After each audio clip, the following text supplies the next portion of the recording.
Hello and welcome, everybody. Welcome, welcome. My name is Lainey Rose. I'm the events manager here at East City Bookshop, and it is a joy to be with you all today here in person and virtually. Hello, virtual audience. We always have something on the calendar here, and we've got a little something for everyone in June. Are you a lover of historical fantasy, contemporary fiction, speculative fiction, and romances of all subgenres? I guarantee we have the event for you. All the information about our upcoming events and our 14 different book clubs can be found on our website. Now, who here is at the store for the very first time? Welcome, welcome. We hope it's not your last time with us. So, everybody else behave, all right? Before we get to tonight's event, some housekeeping details. Number one, if you could take a moment to silence your cell phones, we would appreciate it. Number two, if you need a restroom, it's upstairs past the cash registers and the greeting cards. Number three, we will have time for questions tonight for both in-person and virtual attendees. So even if you're watching via Zoom, you can participate. Please put those questions in the Q&A feature so that we can see them and can ask on your behalf. And finally, most importantly, if you still need to purchase a copy of tonight's book, we have those copies available and we'd be happy to help you out with that. All of those copies are upstairs at the register, not on the shelves, upstairs at the register, and can be purchased prior to the signing line. I'm personally very excited for this event tonight for one simple reason that I love this city. Washington, D.C. is more than politics. It's a vibrant, kid friendly city where families can explore, learn, play, and make lasting memories at every turn. There is so much to love in the nation's capital, and I am so glad that we not only get to spend tonight celebrating this city, but the people in it who make it better. And share that love with others through tonight's book, 111 numbers are hard, places for kids in Washington you must not miss. The author of this book is Austin Graff, a writer, content creator, and social media strategist. After leading social media and influencer marketing teams at International Justice, Coca-Cola Company, wild, and the Washington Post, Austin created the first ever guide to all 131 DC neighborhoods telling stories of hope through the community online. Austin tonight will also be joined by his daughter Addie in the conversation. She's a superstar, don't let her forget it. The photographer of this book, Cindy Schiavetto, there we go, is an internationally awarded artist whose works reveals the strength and beauty within her subjects. Whether she's turning a lens on a person or a place, her signature approach balances intimate human essence with the sweeping character of landscapes and architecture. And then joining us in conversation tonight, four people tonight, is Joe Himali, an influencer and public historian who travels across the United States and the world producing content about the unnoticed, unappreciated, and unknown in history. excuse me, please join me in welcoming our guest for the night. And come on out, y'all. Keep that applause up. It's a long walk out here.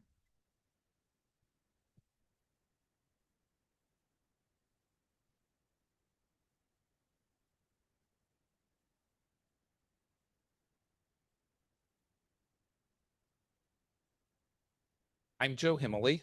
I'm Austin Graff. I'm Addie. And I'm Cindy. Thank you all so much for coming here. There's a big crowd, so the people are online. You're missing out a good time here. So I'm going to start off, since we all know who everybody is, I'm going to start off with some questions. So for Addie and Austin, the first question is, what are a few of the places that didn't make the cut but should have? Do you want to answer that first? Reloom and Union Market, because Reloom is a fun craft shop and a craft cafe, and Union Market has a lot of good food and a rooftop. Yeah, those are good answers. So to give a little bit of context, so Addie and I, during the pandemic, we decided to explore every neighborhood in the city, and mainly because I loved the city, and I had explored every neighborhood on my own before Addie joined us, and I really wanted to use that opportunity to teach her the alphabet through exploring the city, and I also didn't want to be stuck at home, and so when it was safe to go outside, masked, we decided to go to every single neighborhood together. So Addie has been to every street and alley in every neighborhood in the city. And I started keeping a list of all the places that she really loved the most. And it's well over 1,000 places just within the borders of DC. And so for this book, it was actually pretty tough to distill that down to 111 places. But there's many places that really should be in the book. But one of my favorite is there's a lot of really good playgrounds in the city, and my publisher wanted us to only include like two or three. But another one that I would actually add is the playground at the Georgetown Day School. They have kind of a two-level playground that's fully enclosed, and they're generous. It's only for the students, obviously, during school, but they're generous enough to open it up to the public during the evenings and then on weekends and every holiday as well. So we've been many times. So that's a great spot. And then, yeah, I think Reloom, I would echo that. It's actually really close to here. It's a woman-owned business, a mother-owned business, and amazing craft shop. But they also have a really cool craft cafe that Addie recently took me to do some watercoloring for my recent birthday, which was nice of her. Happy birthday. Thanks. Another question, though, I'm going to skip over to Cindy. So Cindy, I was looking through the book, and I noticed when you photographed in Ward 7 the guitars and saxophones in a park, speaking of parks, and it was named after Marvin Gaye, a DC native who told the city's stories through music. And it was an unusual way that you shot it. So why did you shoot these from looking up as opposed from down the slides? Excellent question. So basically, I wanted from the children's height, the instruments to look like monuments. And so I wanted the kids to feel small next to them, so that the same way that Marvin Gaye's music makes you feel something bigger, makes the music bigger than yourself. And so the history that I'm showing is that DC's heroes are not only marbles on pedestals, they are the little ones that you can see in neighborhoods, in parks, and that's what yeah. That's great. Thank you. All right, Addie, I'm going to ask you a question, then your dad can chime in after the boss answers. What is something you learned about DC that you didn't know before writing the book? I learned how big it is. How long did it take for you to get to the furthest place? I think about like 3 years. I don't know. Yeah, 3 years to get to all the places. Well, yeah, that's a lot of places. Takes a long time. Yeah, imagine if we were in California. That would be your whole life. Yeah. Austin, what about you? What did you learn doing this book? Yeah, so I echo Addie. So it is for being such a seemingly small place, it is quite big. And because we explored a different neighborhood every single day. It did take us a while, and we thought the pandemic would be over quickly, and it obviously wasn't, newsflash. And so we went back over and over and over again and did many reiterations of exploring the neighborhoods. And what I think I learned is how diverse the city is in terms of like each neighborhood does have a distinct kind of pride and feel to it, but then and how it's connected, but also how it's actually really disconnected too. And so, for example, I live in a neighborhood called Fairlawn in Southeast, and a lot of my neighbors have not been to Spring Valley in Northwest DC. And when I explored Spring Valley, I have some friends who live in Spring Valley. A lot of them have not ever been east of the river, for example. And so, for being such a small city where it would be seemingly quite easy to go to these two neighborhoods, they were actually just so worlds apart.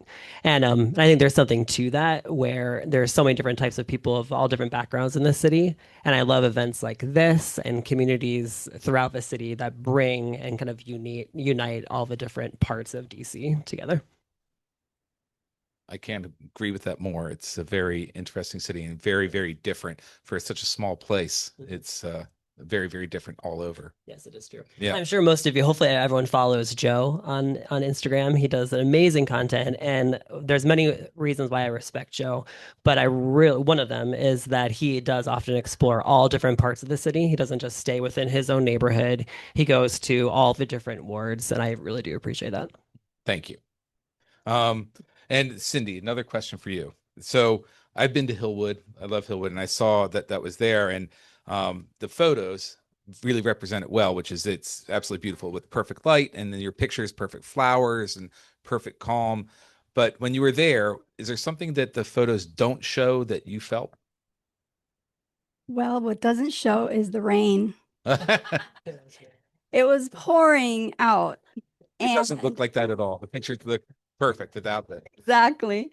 So it started raining and we're like, okay, we could do this. And as soon as we got there, it was pouring. I mean, like cats and dogs. And we were going down these tiny little steps. And no, I slid down the tiny little steps. It became a slide by then.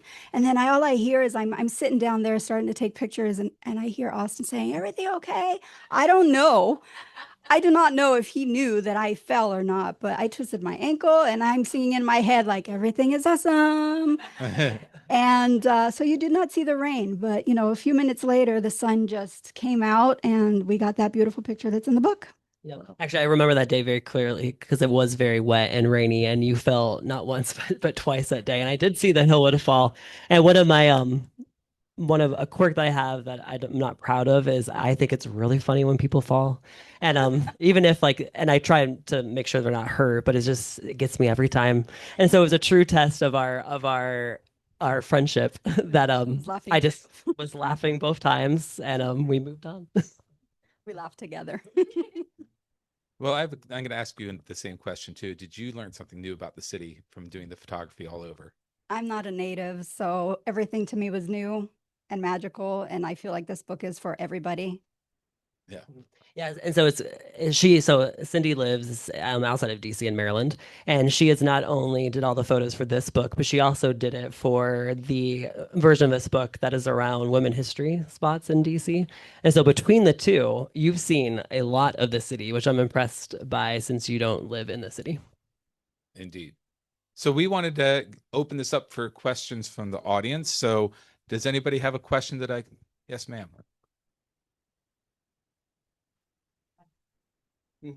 So the question is, why 111 places when there are 131 neighborhoods? Yeah, that's a really good question. And it has to do with a quirk around the publisher. And so they have this whole series called 111, and it's actually a publishing company based in Germany. And in the city that they are based in, that's a significant number for them. And so they created the first ever guidebook, 111 places in that small city in Germany. And it just caught on. And so now we're kind of like locked into that specific number. But everyone evolves, hopefully. And they did actually just publish a book that's also based here in DC called 22 Walks in Washington, DC. So maybe they're starting to flex a little bit on that number. Other questions? Yes, ma'am. How do you feel about cemeteries? Well, let's ask Addie that first. Well, I think it's boring because all you do is look at the grave.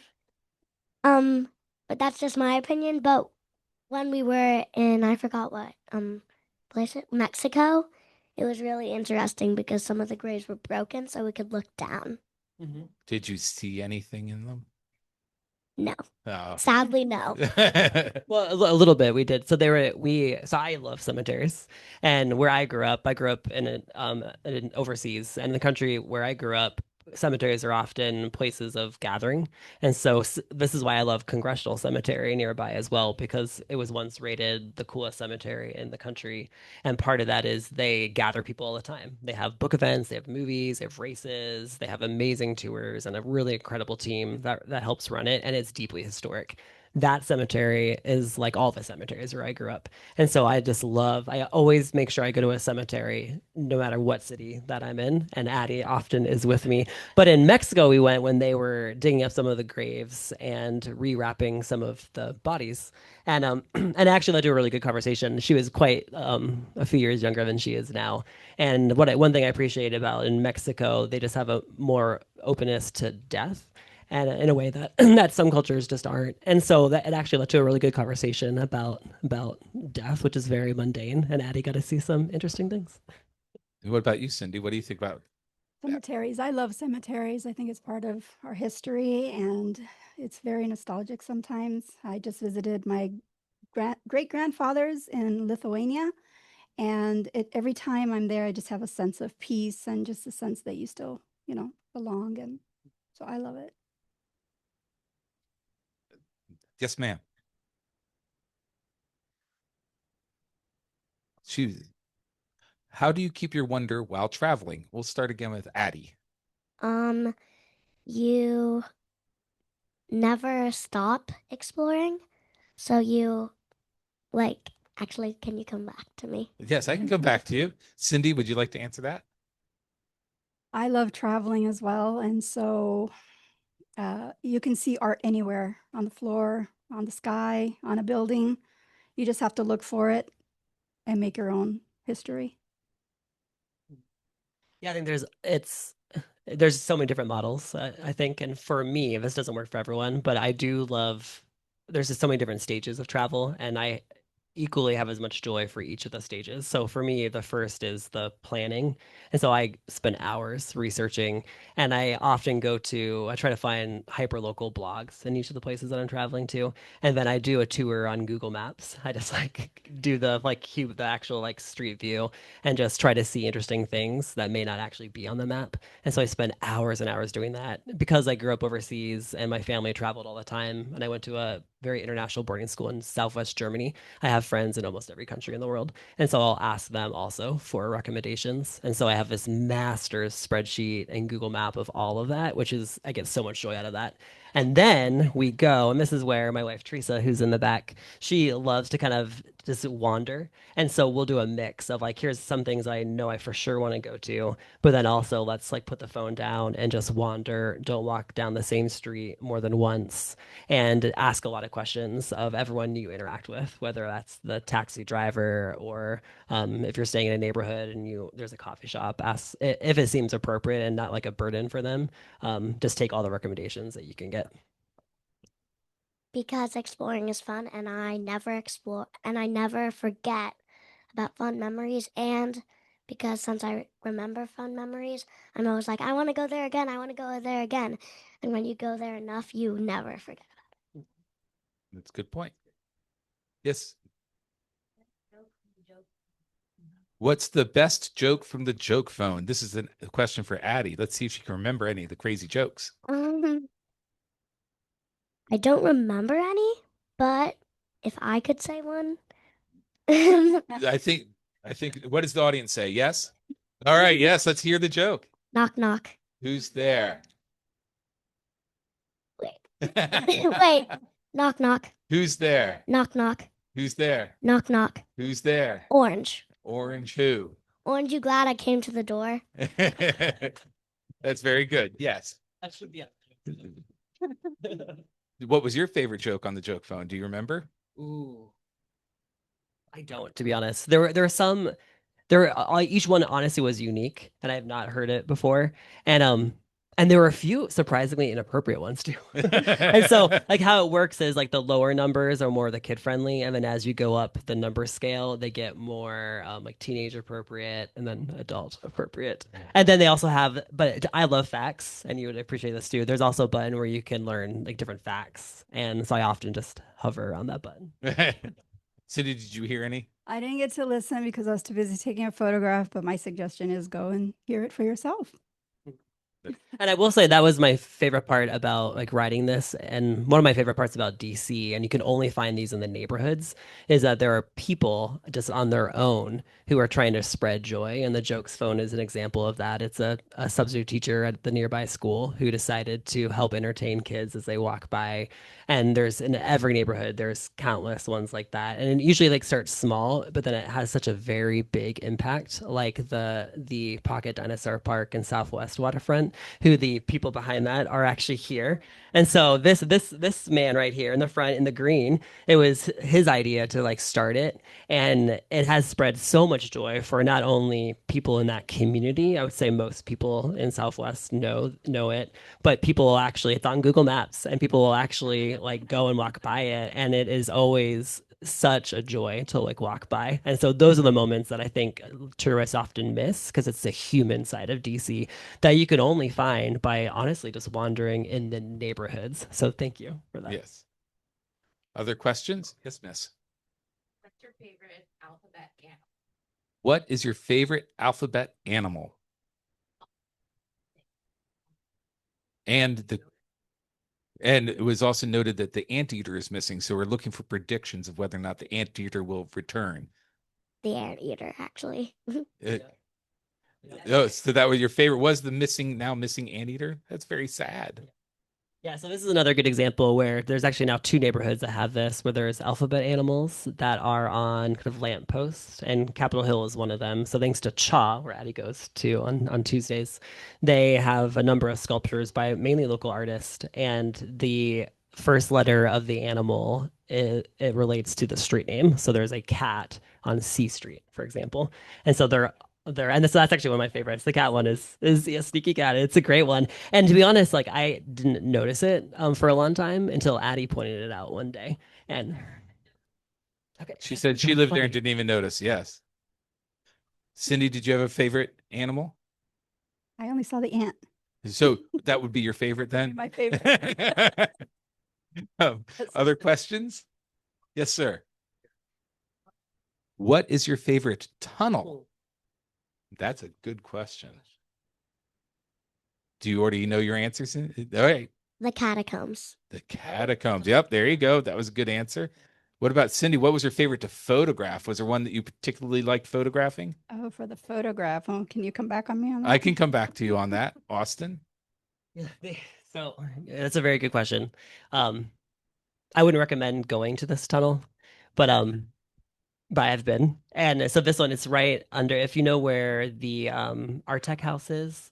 So kind of just south of like L'Enfant Plaza, where it's a beautiful view of the city. It's where different like hotels are and whatnot. Underneath there is something called Wall of Fame, and it's a lot of kind of OG original muralists and artists in the city who have tagged it with different murals. And I just find that very beautiful. But it's where like kind of the train passes, and so I wouldn't recommend like going down into the tunnel. But there are different vantage points where you can peek through and you can get a little sliver of some of these murals, and they've been there for decades, and it's a very like hyper local thing. That's great. Did you? The DuPont Underground. Oh, DuPont Underground. That's another excellent choice. Yeah. Yeah, I love that. My favorite is under the Capitol.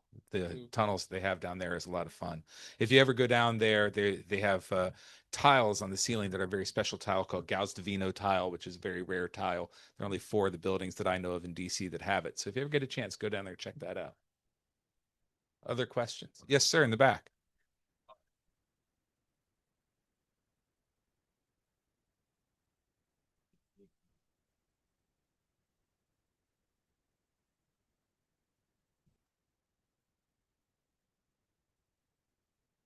So the question was, DC has an extensive metro system and buses, et cetera, but sometimes they're very difficult places to get to. And did you guys find any that were difficult to get to and were worth the trip? And if so, do you want to tell us a little bit about the journey that you took? Yeah, I can answer this one. Good question. And so growing up overseas, I actually learned how to drive as an adult. My wife taught me here in DC, and so I actually don't love driving. But once Addie Kate joined this world, our friend recommended it would be just easier to have a car. So we do have a car, but I try to do Capital Bike Share and walk or metro a lot of places. So one place that was hard to get to, and this there's so many reasons why that is for a different like talk, but a number of the east of the river neighborhoods can be harder to get to. The metro only goes to certain areas there, so even like where I live, it's quite far to get to a metro. But there's a small neighborhood in Ward 7 along the Maryland border called Civic Betterment that is very small. It's a triangle shaped, and they once their claim to fame years ago. The Washington Post did a whole kind of survey, and they were named the most liberal neighborhood in the entire city of Washington D.C. based on percentage of blue voters. But if you go, they have an amazing, recently renovated pool and rec center, and it's the only one of the only rec centers where you can actually do boxing. And they have tons of beautiful murals by a long-standing muralist in D.C. and one of my favorite muralists, who's from Richmond, Richmond slash Amsterdam, and they have a castle themed playground there and a really well kept track that you can use. And locals will often just kind of every morning will walk that track. And then there's a few like historic places there. There's a Jewish cemetery that's been around for a very long time and that a few famous people are buried at. And then they also have a really great Chicago style deep dish pizza spot out of someone's home as well that he sells and is hoping to start his own restaurant sometime in the area. But it's very small. A lot of people don't know about it unless they actually live there, and it's super hard to get to. But it's cool, and you could literally explore it in 37 minutes. Addie, was there a place that you remember having to slog all the way to get there? I forgot the name, but I went to this camp called Old City. You had to walk basically everywhere, and it took hours and hours and hours, but it was always fun. So, one place, I forgot the name, it was like a whole like field, and they had like stands. It doesn't happen every day, but it was really fun because you could get prizes, spin a wheel, and other stuff, and get free snacks. There was a trampoline and all sorts of other fun stuff. Yep. Yep.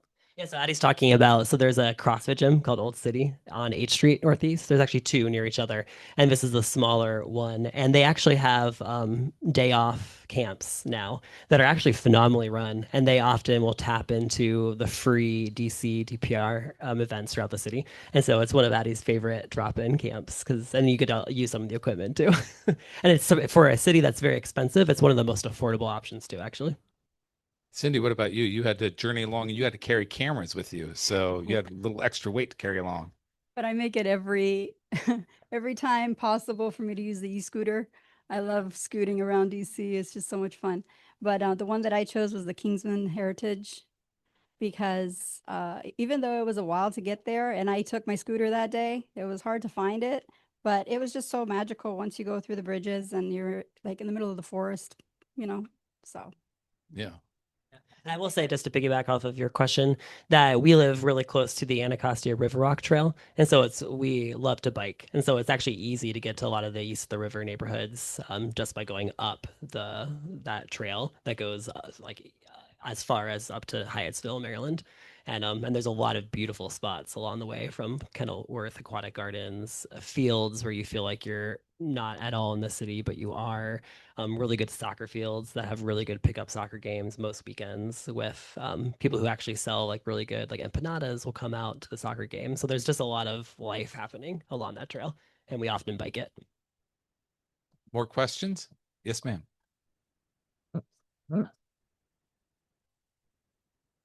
Museums and politics, but if there one or two places that you would say if someone's coming from out of town doesn't know anything about DC, like please go to this place if you want to see where the people live and where it's representative of people who are involved. So the question is, when most people think of Washington, they think of a city of monuments, and where can you go that there's real human life and real people that live in the city? Yes. Okay, good. I want to make sure I got your question right. Yeah, I would love for them to both to answer it too, but my answer would be the Drum Circle at Malcolm X Park is one of my favorite spots that I always go back to remind me that just the greatness of the human side of DC. And for those, raise your hand if you've been to the Drum Circle at Malcolm X Park. Okay, it's on Sundays afternoon, and it's a long-standing tradition. The rumor has it students at Howard University kind of helped start it, and it's often tied to the civil rights movement. And it's a whole bunch of people of all different backgrounds who will literally just for hours play drums, but also dance. There's other music happening, and anyone can join. Dance circles often form, and people from all different parts of the city and all backgrounds often join in on the fun. And then while that's happening, people are often picnicking and exploring the recently renovated park. So it's great. Very recently renovated. Yes. Cindy, what about you? I would tell them to go to the Union Market and try out immigrant foods, but then there's so much more to offer. So Maybe the Spy Museum Mm. because it tells stories of all sorts of different spies, but it does kind of creep me out. I can respect that. Any other questions that we have? Oh, yes, Miss.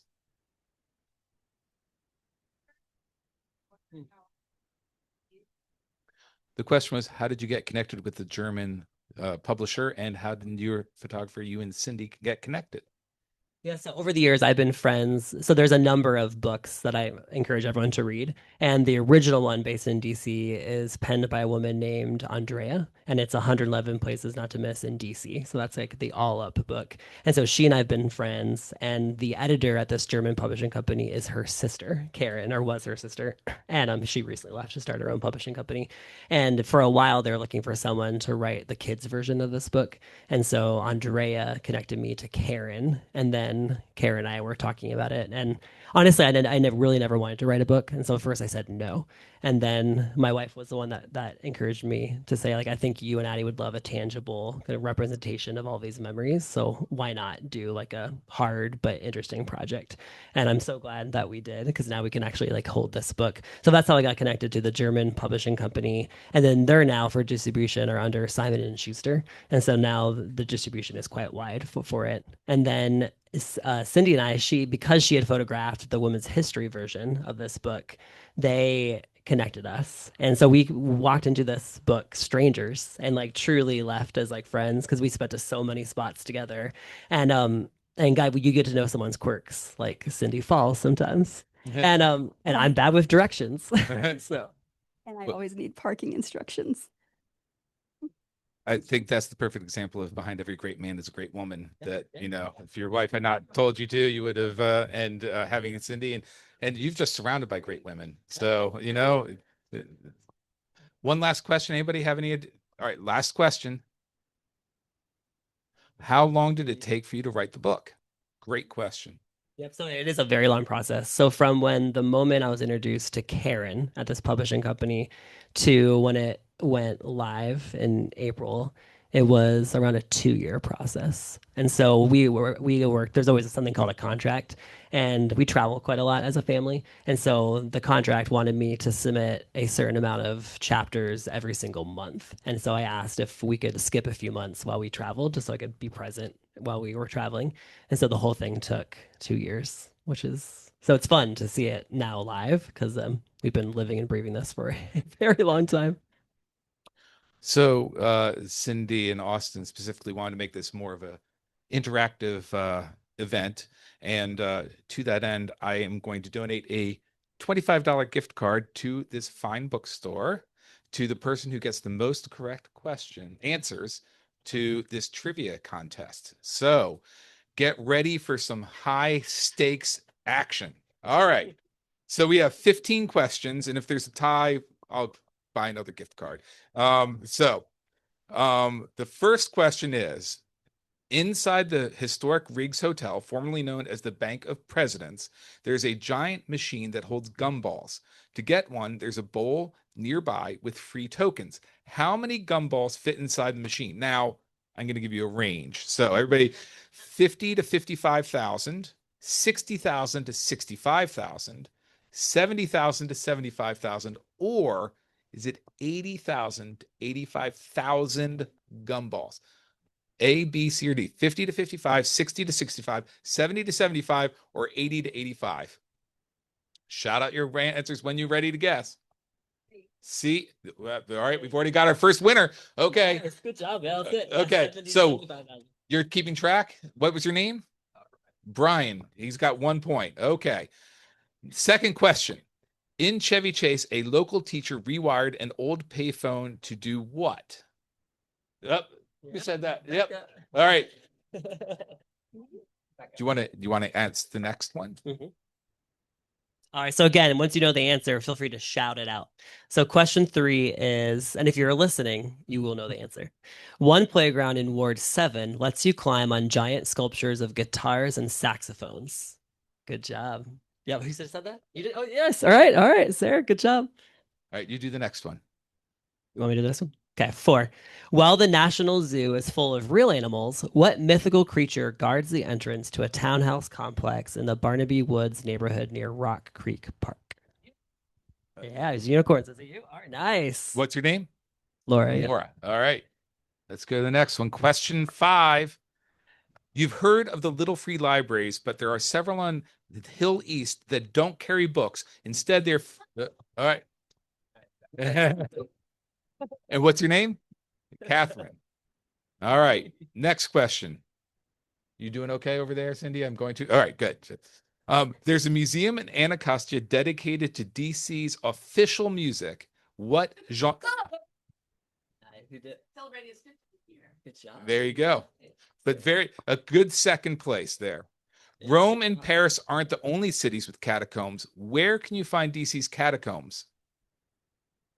Under the monastery. That's correct. And that's your second answer? Okay.